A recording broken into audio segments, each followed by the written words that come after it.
সবাইকে আসসালামু আলাইকুম। এই বোর্ডটা রেডি করলাম আলহামদুলিল্লাহ। এটা Asus Z170K gaming series motherboard.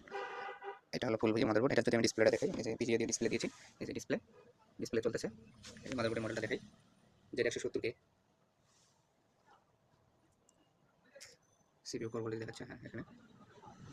তো এটার মূলত সমস্যা ছিল, প্রথমে অনেক ডাস্ট, অনেক ময়লা ছিল, যেটা শুধু কি বলে স্বাভাবিক ক্লিন করলে আসলে পসিবল ছিল না। তো এটা আমি সুন্দর করে শ্যাম্পু দিয়ে, পানি দিয়ে সুন্দর করে ধুয়েছি, ধোয়ার পরে সুন্দরভাবে শুকাইছি। শুকানোর পরে তারপরে রান করছি। রান করার পরে BCC IO মিসিং পাইছি। এটা হলো BCC IO কয়েল এটা। তো এটা মিসিং পাইছি, এটা হলো এটা আইসি। তো এখানে অ্যানাবেল মিসিং ছিল।